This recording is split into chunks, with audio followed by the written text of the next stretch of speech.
Então, nós gostaríamos de apresentar, com muita alegria, que hoje nós estamos recebendo a Lúcia Moisés, que é educadora espírita, professora, escritora, trabalha na Casa de Batuíra e é membro da Federativa Espírita do Estado do Rio de Janeiro. Lúcia, é uma alegria enorme tê-la aqui conosco hoje. E nós recebemos mensagens o dia todo do Movimento Espírita aqui da Suíça, pedindo para que nós pudéssemos gravar, para todos que não puderem estar aqui conosco hoje, possam assistir depois. Tamanho carinho que as pessoas têm por você aqui na Suíça.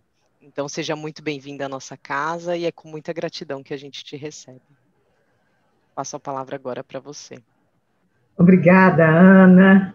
Realmente o carinho que nós temos pelos amigos da Suíça é muito grande. Muitas foram as oportunidades que a vida nos deu de estarmos juntos. E hoje, muito feliz de estar aqui, inclusive junto àquela pessoa que me levou para a Europa, que está junto conosco, que é a Cláudia Verdini. Não posso deixar de estar me mandando um beijo, outro para você, Cláudia. E tantos amigos. E o tema de hoje é um tema que me é muito caro, que é falar da juventude, falar de adolescência. O mês de março, que começou ontem, está trazendo a marca de 1 ano de pandemia. 1 ano de profundo aprendizado, 1 ano de grandes desafios, mas que nós estamos vencendo, porque tantos outros nossos parceiros desistiram da vida, outros foram levados, mesmo por problema de saúde, e nós aqui estamos.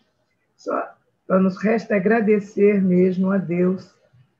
Mas foi 1 ano de muita dor para muitas famílias, muitas perdas, muito sofrimento, mas 1 ano que mostrou, sobretudo, as nossas fragilidades. Como nós somos frágeis. A presença tão constante da doença e principalmente da morte ali nos espreitando, essa morte que vem contabilizada todas as noites nos noticiários, que nós aqui estamos habituados a ver, ela nos assusta. Ela mostra que a vida é muito tênue, o laço que nos prende ao corpo, que de uma hora para outra, assim como muitos entes queridos nossos já partiram, nós também podemos partir. Então, essa fragilidade, ela nos pega a todos, a pais, aos filhos, se são crianças, se são adolescentes, há crianças que estão tão assustadas que a palavra coronavírus, Covid, faz parte do vocabulário. Há crianças que rezam nas suas orações, nós temos depoimentos, e colocam as mãozinhas e pedem a Papai do Céu para acabar logo com esse coronavivo, que muitos sequer sabem pronunciar, mas que percebem o que é que essa pandemia fez na vida. E se nós somos espíritas, e espíritas, sabemos que uma situação tão grave, tão grande, tão impactante, não caiu nas nossas mãos por acaso. Todos nós conhecemos que há um planejamento, há um arranjo familiar antes de nós reencarnarmos, com exceção das reencarnações compulsórias, mas a grande parte das reencarnações, ela recebe dos guias a orientação.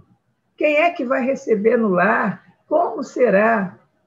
E nós temos certeza absoluta que nenhum de nós que está reencarnado, esteve o ano passado, reencarnado em 2020, quando do seu planejamento reencarnatório deixou de saber que nós enfrentaríamos esse momento em escala mundial.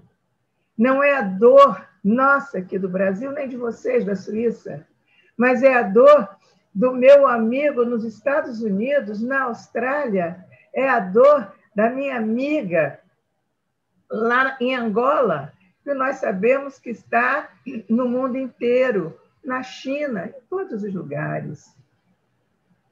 Então, nós sabíamos. E se nós estamos com todo essa problemática e que veio nos colocar dentro de casa, junto a esses filhos, junto a essa família, de alguma forma, tudo isso fazia parte do planejamento. Então, para aquelas famílias que são mais harmônicas, que já conseguiram, em vidas passadas, criar laços harmoniosos, laços de amor, de confiança, a pandemia veio para nos ajudar. Veja, eu estou me colocando, isso aí é um ato falho, porque eu venho de família muito harmonizada, graças a Deus. E aí, mesmo assim, nesse momento em que já estamos com idade, nós nos cuidamos. Somos uma família enorme, enorme. São muitos irmãos, muitos sobrinhos netos, e que a pandemia fez com que cuidássemos uns dos outros.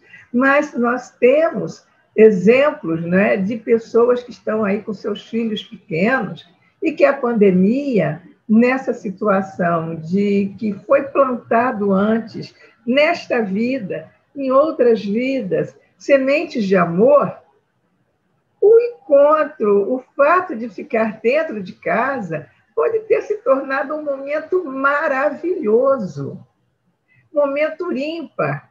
Quando que nós hoje, com a sociedade moderna, temos durante meses a fio pai ou pai e mãe dentro de casa, ainda que em home office, por exemplo, mas estão ali.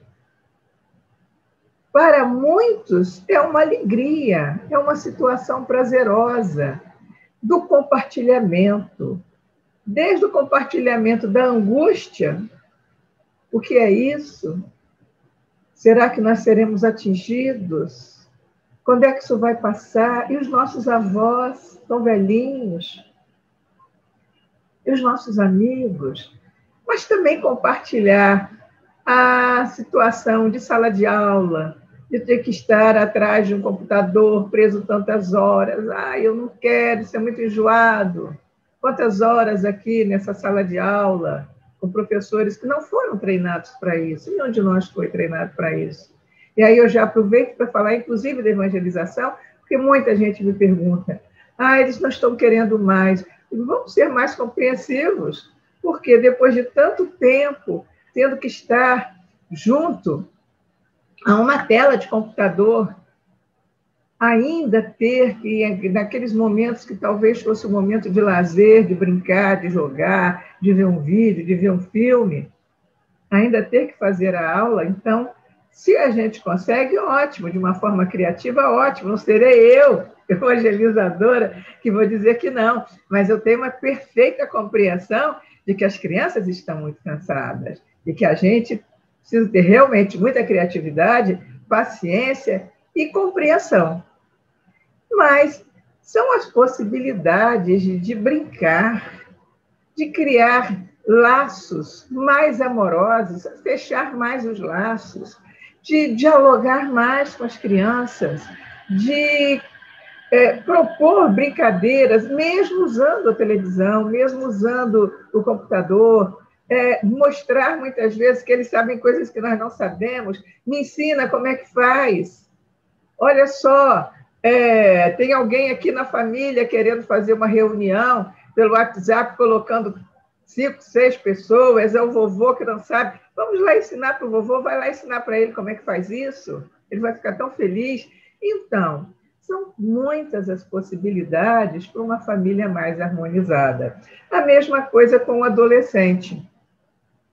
Se esse adolescente foi cultivado no amor, que vem também de uma família mais harmonizada, é um pouco mais difícil ele ficar preso dentro de casa, mas é mais tolerável, que também tem muitas oportunidades de crescimento.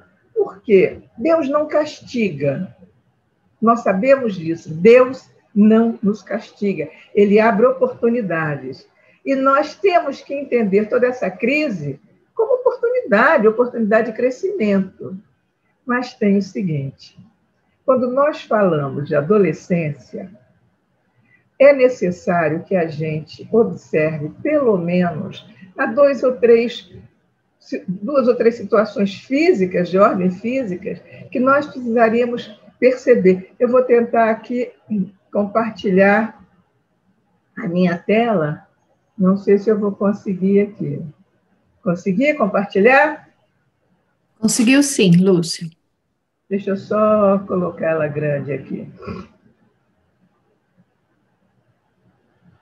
Opa! Uma coisa é o processo de mielinização de córtex cerebral. Nós temos aqui um processo que é o cérebro com córtex cerebral, toda a área amarela, né, é a área que não está sendo mielinizada e a área azul é a área que está sendo mielinizada. A mielina é uma bainha de gordura que recobre os axônios. Esse processo começa aqui, olha, com 5, tem pouca coisa mielinizada e vai. Somente por volta dos 20 anos, 16 a 20 anos, é que realmente o córtex cerebral está todo ele mielinizado e varia de pessoa para pessoa. O que isso significa? Quando você tem esses axônios com essa bainha de mielina, isso permite que as conexões nervosas partam de uma área do cérebro para outra com uma rapidez incrível. Então, você vai ver o seguinte, aquela criança que até os 12 anos via determinadas situações dentro de casa, muitas vezes situações erradas até, e não falava nada, ficava quieto, não discutia, aceitava ordens. Hoje, com a mielinização, e hoje, inclusive, com a própria facilidade hoje que todo mundo tem de acessar redes sociais, esses 12 a gente ainda pode trazer um pouquinho antes, a capacidade de argumentar aumenta. Então, ele vai começar a argumentar cada vez mais, vai querer discutir. Começam processos de abstração que antes não tinham. Então, há uma grande mudança no cérebro. Muita gente diz assim, a questão é hormonal. Também tem. Mas as grandes mudanças que vão ocorrer no comportamento não são exclusivamente por conta de a questão hormonal. Muito mais é pela questão da mielinização de córtex cerebral e também de uma mudança no sistema de recompensa do cérebro. Então, nós temos aqui uma sinapse, um axônio entrando aqui num dendrito, e aqui nós temos vesículazinhas com dopamina, que é o neurotransmissor do prazer. E do lado de cá, ela só pode sair de um lado para o outro, que é por meio de impulsos eletroquímicos, se desse lado de cá tiver, esses azuizinhos são os receptores de dopamina. O que vai acontecer entre o final da infância e até o final da adolescência? Quer dizer, o período todo de adolescência, o que vai acontecer? nós vamos perder de 1/3 a metade desses receptores de dopamina. Então, aquilo que para nós leigos parece assim, nossa, como está mudado. Essa menina agora está incrível, não quer fazer nada, não quer ajudar em nada, está num mau humor danado, tudo é crise, tudo é problema. As duas causas estão aí. Ou seja, agora argumenta mais, quer seus direitos, quer criticar pai e mãe, porque você está cobrando de mim, mas você não faz, eu já te vi nessa ou naquela situação. Mas o maior drama está aqui. Então, nós vamos ver o seguinte, a área do cérebro que responde ao prazer perde de 1/3 a metade dos receptores de dopamina entre o final da infância e a idade adulta, e a cara é essa aqui, ó. É um tédio, uma coisa horrível. Então, ele deseja realmente... Eu só fiz esses três slides para a gente ver. O que ele deseja? Ele deseja coisa que dê prazer. E o que dá prazer? Então, nós vamos ver. Nessa hora, quer dizer, do ponto de vista físico, seriam essas coisas, né? São os hormônios, é a melinização, mas do ponto de vista psicológico, aí as coisas que vão dar prazer, quer dizer, é encontrar os amigos. Por quê? Do ponto de vista psicológico, na adolescência, você tem necessidade de autoafirmação. E para você se autoafirmar, você não pode ser aquela figura intimamente ligada ao seu pai e sua mãe. Então, se você, na infância, recebeu os valores, se você, na infância, foi amado, tem segurança básica, que é o que o Erik Erikson falava muito nisso, segurança básica, é a minha certeza absoluta que, haja o que houver, eu sempre terei os meus pais, eu sempre terei o meu abrigo, eles vão me receber sempre. É o filho pródigo.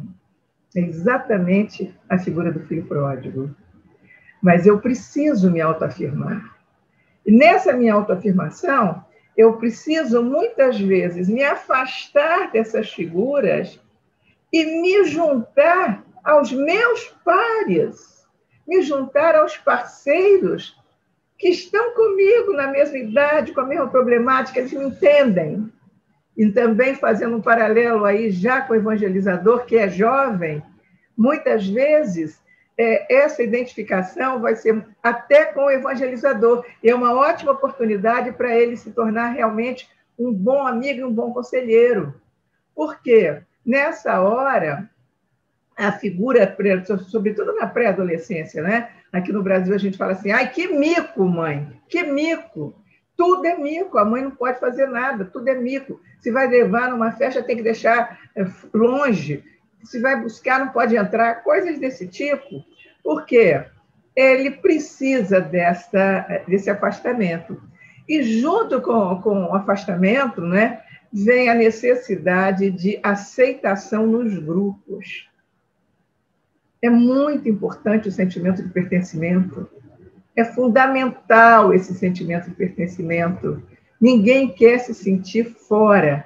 Daí as redes sociais terem um apelo tão forte, porque elas dão, inclusive, a falsa ideia de que você está sendo aceito por todo mundo.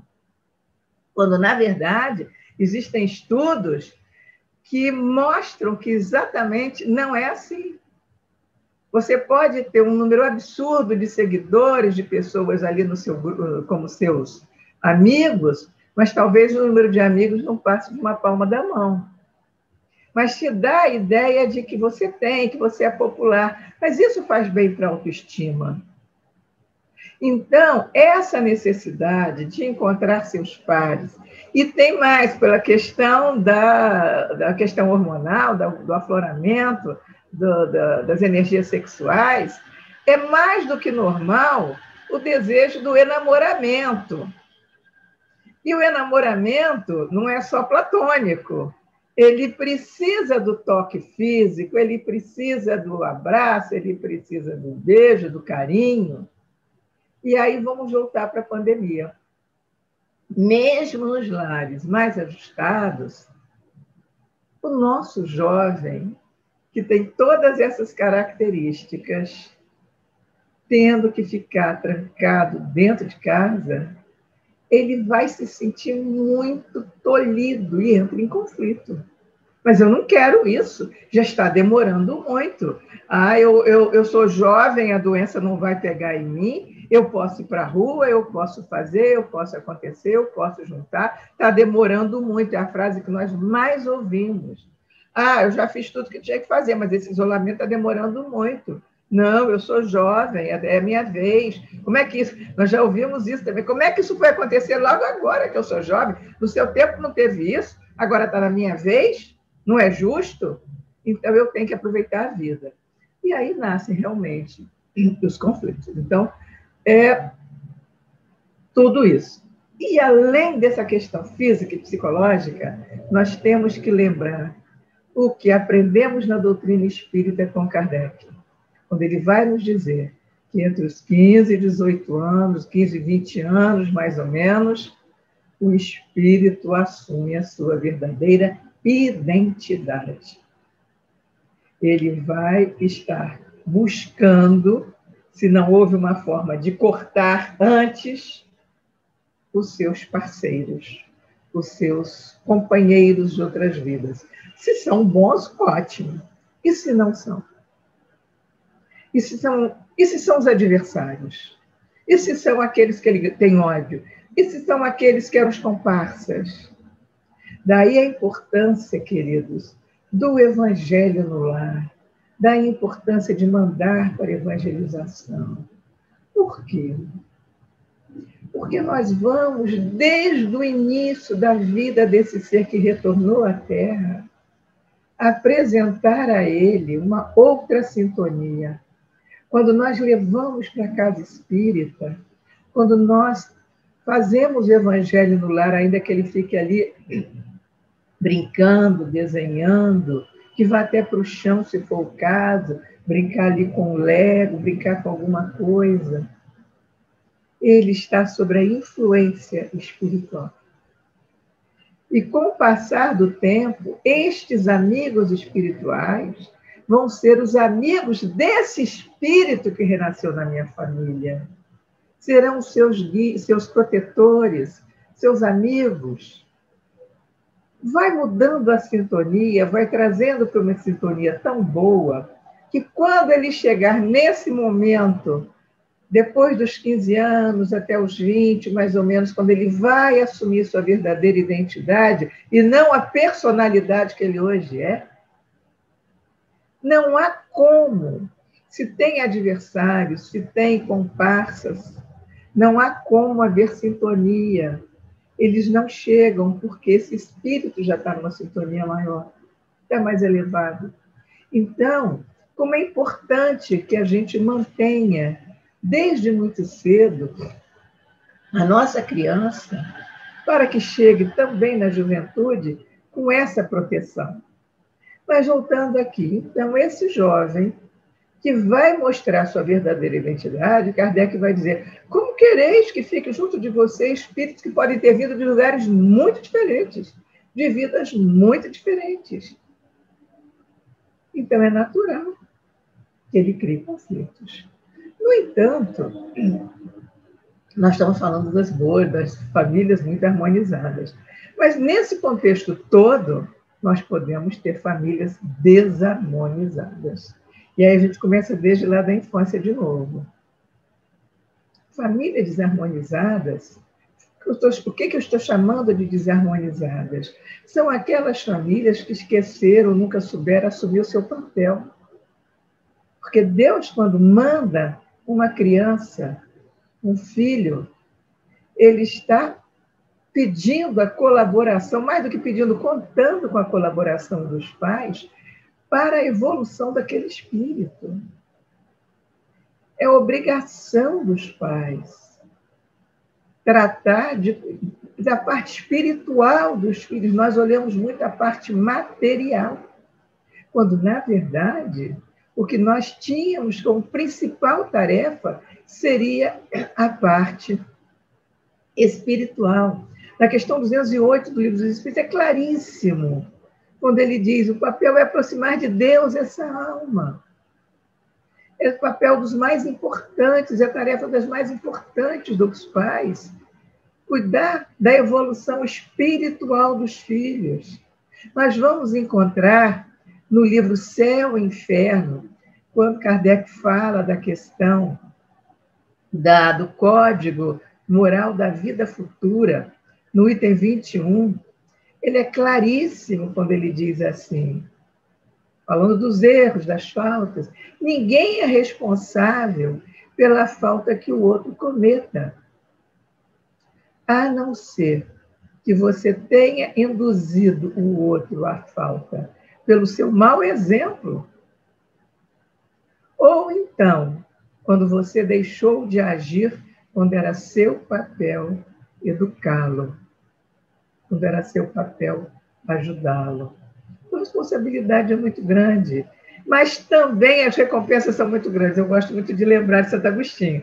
Santo Agostinho é que ele diz: mas olha, as recompensas serão maravilhosas de você ver esse espírito. Kardec também fala isso, né? Você vê a evolução desse espírito que você colaborou, você vai ter a alegria de vê-lo.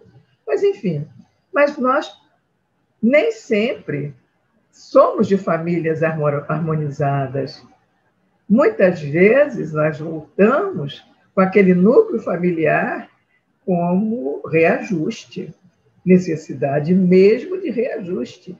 Ali podem ter todos se reajustando ou alguns se reajustando. E quando eu falo em alguns, aqueles que estão em uma posição melhor, seja o irmão, seja o pai, seja a mãe, às vezes um avô que cria, uma avó que cria, ele está ali para ajudar. Por quê? Naquele núcleo familiar vem espíritos duros, vem espíritos cobradores, vem espíritos difíceis. Então, qual é o nosso papel? O nosso papel é, desde muito cedo, criar laços de afeto. Não tem outra receita. Para isso, Deus coloca as crianças, que por pior que seja esse espírito, vai colocar nos nossos braços um serzinho indefeso, um serzinho que chora, que depois começa a fazer gracinha, que nos encanta, que nos enternece. E nós não sabemos que ali, de repente, tem um grande inimigo até da humanidade. Então, nós temos oportunidade de começar de novo. Se tem alguma dificuldade, lembremos de Santo Agostinho, quando ele diz, lá no capítulo 14 do Evangelho segundo o Espiritismo: nesses laços complicados, um dos dois errou muito. E se nós somos os adultos, vamos assumir mais a culpa, ainda que talvez nem sejamos os culpados. Mas vamos dar amor, compreensão, tolerância, paciência. É difícil? É muito difícil.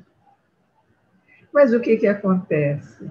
A Ana nos falou no início, quando ela fala do jugo leve, do fardo leve, do jugo suave, e ela termina dizendo: vamos orar, pedir a Deus proteção. Amigos, é fato.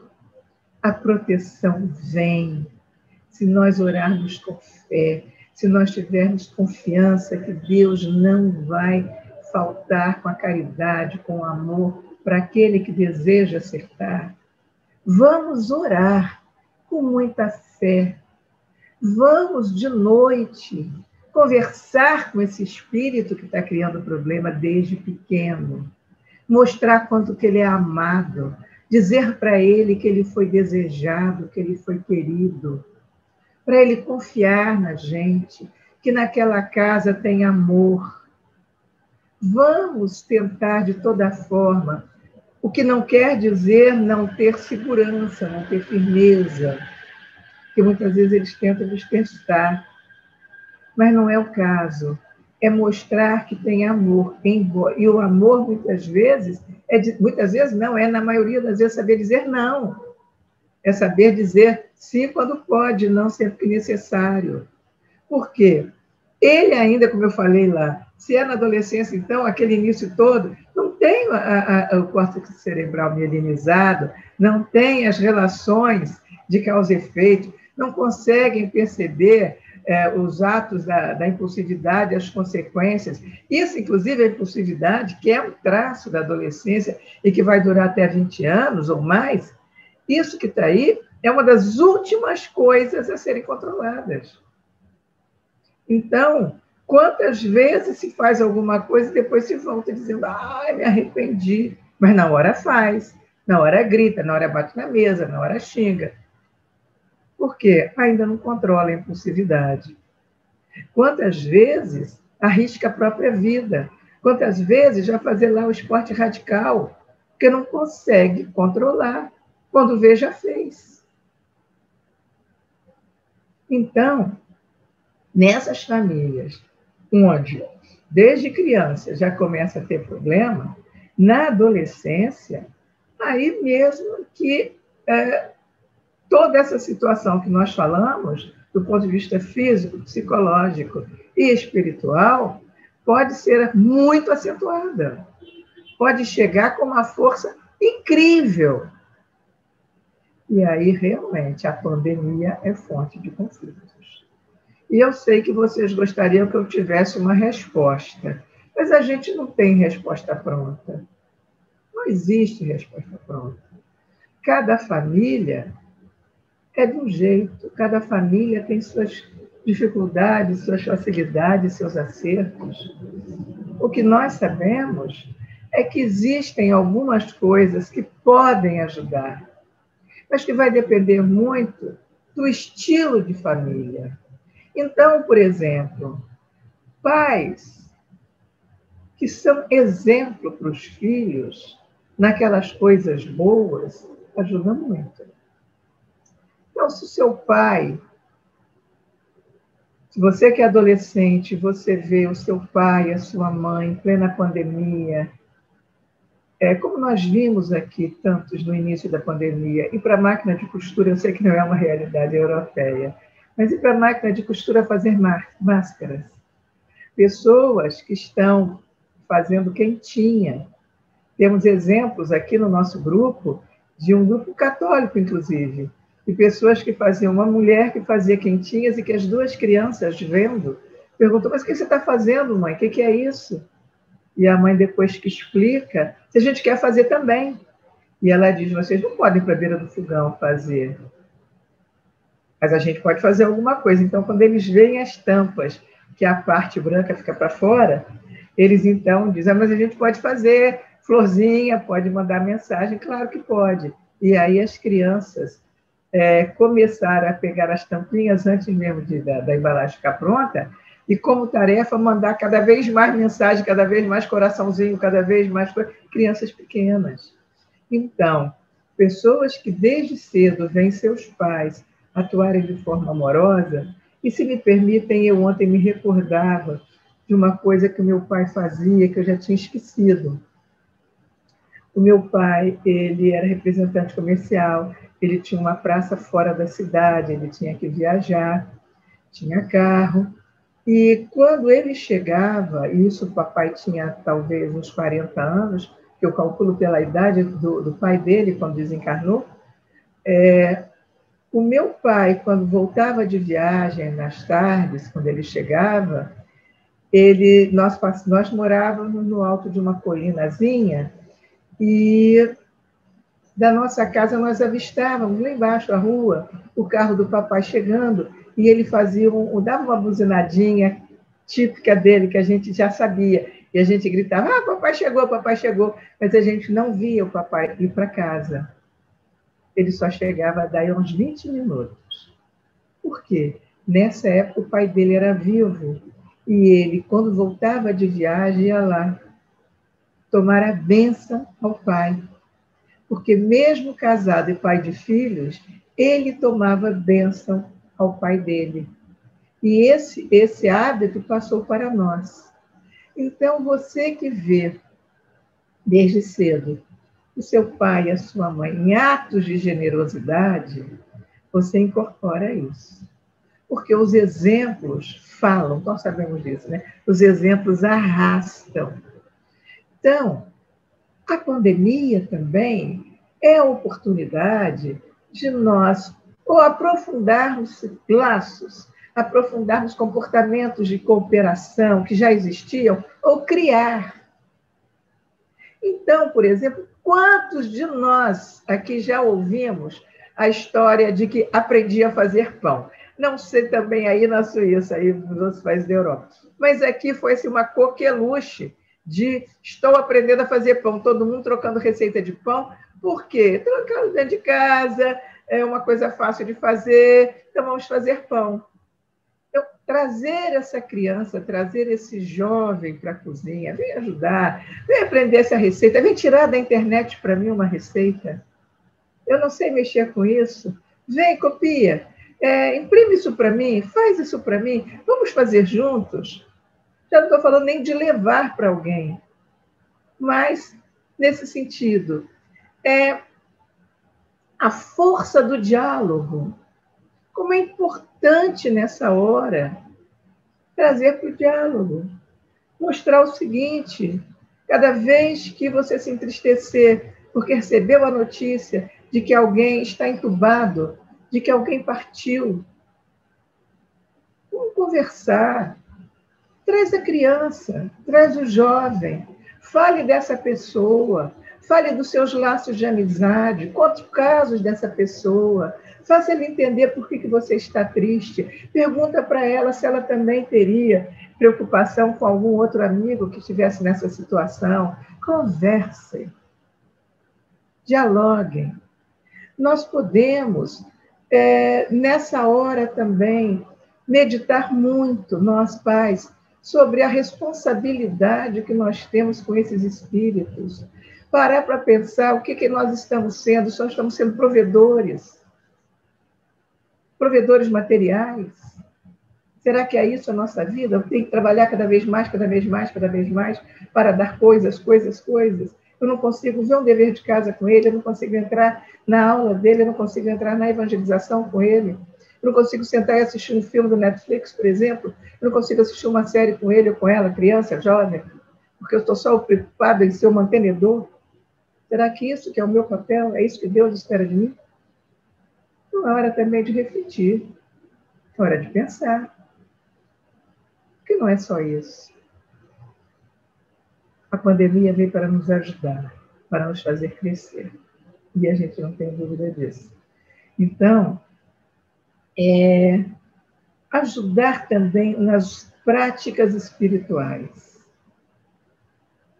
Se nós criamos novas rotinas de fazer círculo de oração, e quantos de nós, no Brasil e fora do Brasil, estamos em determinados horários do dia, a maioria às 6 horas da tarde, na nossa casa espírita a oração é às 3 da tarde, todos os dias, pequena oração, esses hábitos que vamos incorporando, a oração das 6 horas, fazendo parte de uma corrente de luz em torno da Mãe de Jesus, em torno de Maria de Nazaré, por que não incorporar os nossos filhos nesses atos espirituais, nessas práticas espirituais?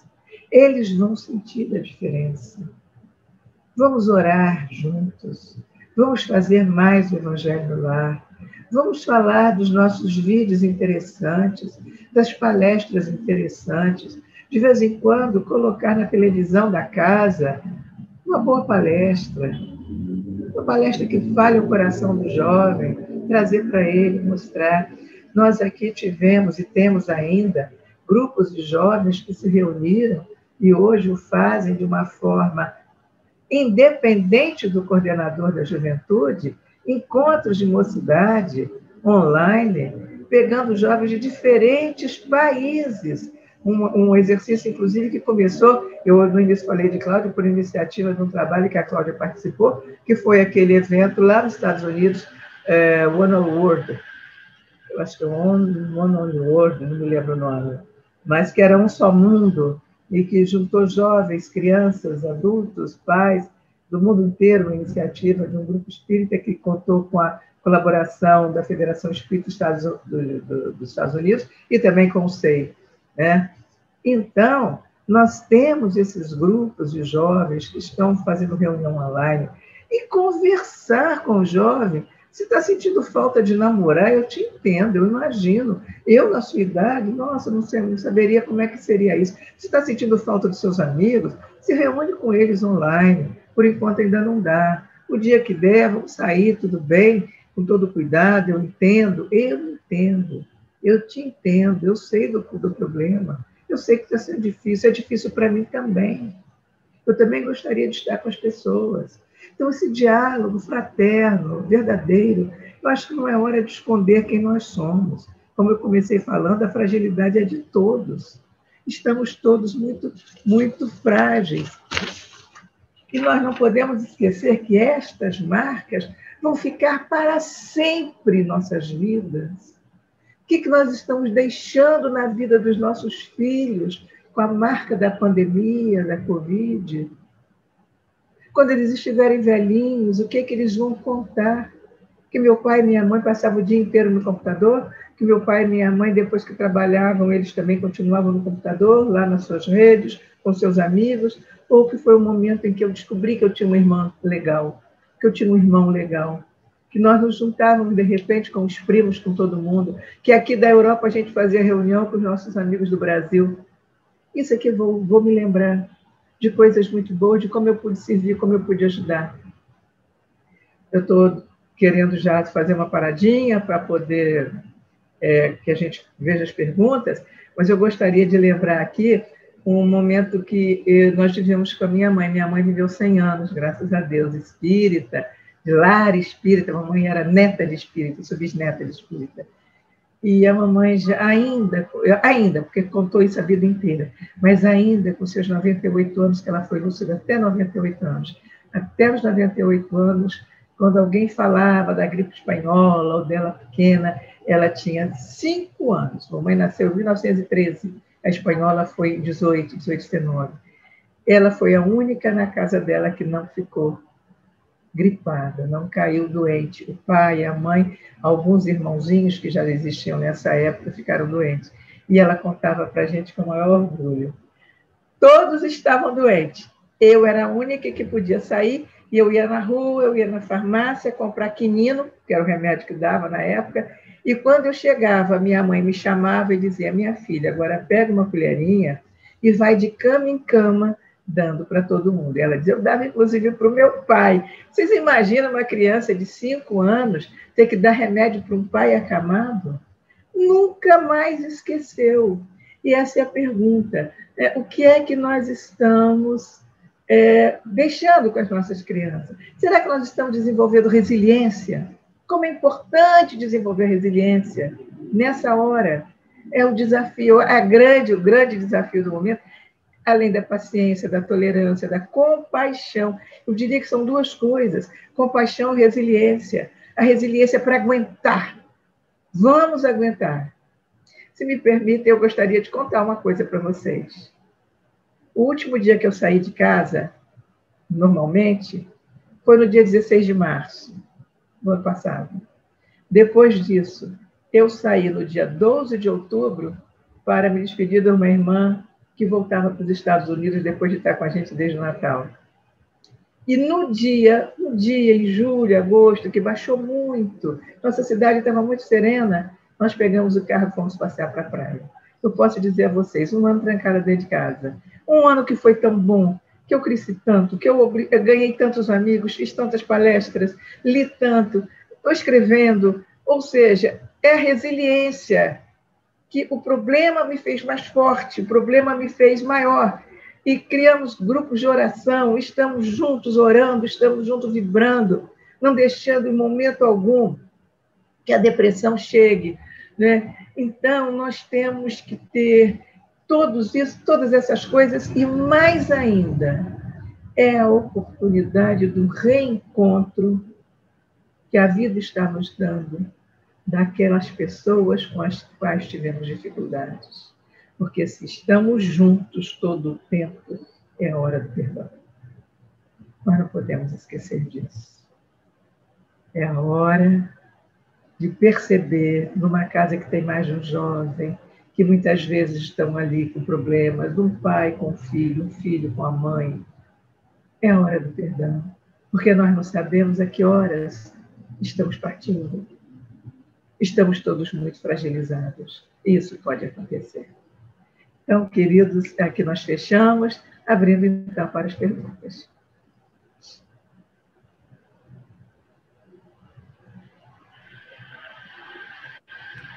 Lúcia, muito obrigada. Eu tenho uma pergunta. A palestra foi muito boa, acho que trouxe vários pontos para reflexão. Pelo menos para mim, eu tenho uma sobrinha de 18 anos e sempre que quando a gente fala sobre esses assuntos, eu me lembro dela, né? E a minha pergunta é relacionada à questão que você colocou, como criar esse canal de diálogo, né? De uma maneira que, claro, os exemplos são importantes, né? Ter carinho, amor, demonstrar, né? Esse carinho, esse amor é importante, mas chega numa certa idade que esse canal do diálogo, ou ele se fecha, ou ele nunca foi lá muito, muito forte, né? E existe a necessidade de que ele, né, de ter esse canal de comunicação para que algo possa acontecer, para que as coisas possam ser conversadas, né, para que os conflitos possam ser resolvidos. E como retomar isso, né? Como retomar e criar. Claro, não vai ser do dia para a noite, né? Eu tenho certeza, não é algo que você resolve assim em poucos dias, mas como fazer isso? Como começar? Se não foi feito, como começar? Se não foi feito, é muito complicado. Mas eu acho, Luciana, e é achar mesmo, porque a gente não tem essa prática. Mas quer me parecer que essa fragilidade talvez seja a porta. Eu estou sofrendo, eu pai, eu mãe, eu estou sofrendo. Cada vez que eu perco um amigo, cada vez que eu sinto a dor do outro, eu posso mostrar para os meus filhos o quanto que isso está me doendo e perguntar para eles: dói você? O que você está sentindo? Como é que é isso? Então, começar, não é esse diálogo do eu tenho problema com você, você tem problema comigo, vamos resolver isso agora. Talvez fazer uma triangulação com lá fora. Como é que está lá fora? Como é que é? Como é que você está vendo isso? Como é que está isso para você? Você está se sentindo assim? Você está percebendo isso? Talvez sejam assim, os primeiros passos no sentido de começar a construir. E a segunda coisa é realmente falar a verdade. Eu vou voltar a falar no meu pai. Meu pai é filho de libanês. Nós fomos educados numa década tão lá atrás, que era o pai falou, é a palavra do pai e tal. Então, além disso, quer dizer, tem o fato de ser libanês, que tem um contato muito estreito com o filho homem, mas não com o filho mulher. É claríssimo isso na cultura árabe. E houve sempre assim, um pai muito bom, um pai muito próximo no sentido de prover coisas, de dar exemplos, de muito alegre. Ele era muito alegre, ele que nos ensinou a dançar, ele cantava muito, gostava de carnaval, brincar e tal, mas não era o pai de abraçar, porque não era da cultura dele. E quando eu falo de fragilidade, é isso. Ele, então, fica doente já, com idade, fica em hospital. Eu tenho um irmão que é médico e nós nos revezávamos. Nas noites que ele estava no hospital, ou era o meu irmão médico, ou era eu, sempre nós dois, sempre, apesar de serem muitos filhos, nós é que nos revezávamos. E o meu irmão, muito prático, muita coisa, ficava com a televisão ligada, queria ver o futebol e tal, e eu sempre muito preso em oração, em deixar que o clima ficasse mais tranquilo e tal. E um dia eu ouvi de manhã cedo o médico chegando e perguntando: como é que foi a noite? Ele disse: foi ótimo, hoje foi a Lúcia. E aí ele falou para eu ouvir, ele não conseguiu falar comigo, mas ele falou para eu ouvir. Ele disse: Você sabe, né? Turcão, ele é libanês, mas falava Turcão, Turcão não tem muito contato com a filha mulher. E a vida me mostrou que são as minhas filhas mulheres que estão cuidando de mim. Eu nunca soube abraçar. Eu nunca soube dizer para uma filha quanto eu gostava. Eu ouvi aquilo tudo calada. O médico saiu e, mais do que nunca, eu redobrei meus cuidados com ele. Com todo amor, com todo carinho. Sem exigir dele que ele falasse aquilo para mim, que eu entendia. É difícil. Então, nós que somos de outra geração, podemos pegar esse momento da fragilidade. Eu estou fraco, eu estou frágil, eu estou com medo. Eu não queria perder ninguém. Como é que está você? Como é que está seu coração? Muitas vezes é esse filho, essa filha que vai dar força. Me ajuda? Vem para cá, senta comigo, reza comigo. Eu acho que o diálogo começa por aí. Entende? Não tenho fórmulas. Porque aquele que já se fechou, por isso é que eu digo, é necessário criar laços antes. Mas nada é impossível, sobretudo com a oração. Porque os amigos espirituais abrem as portas, eu tenho certeza absoluta disso. Eles abrem as portas para a gente.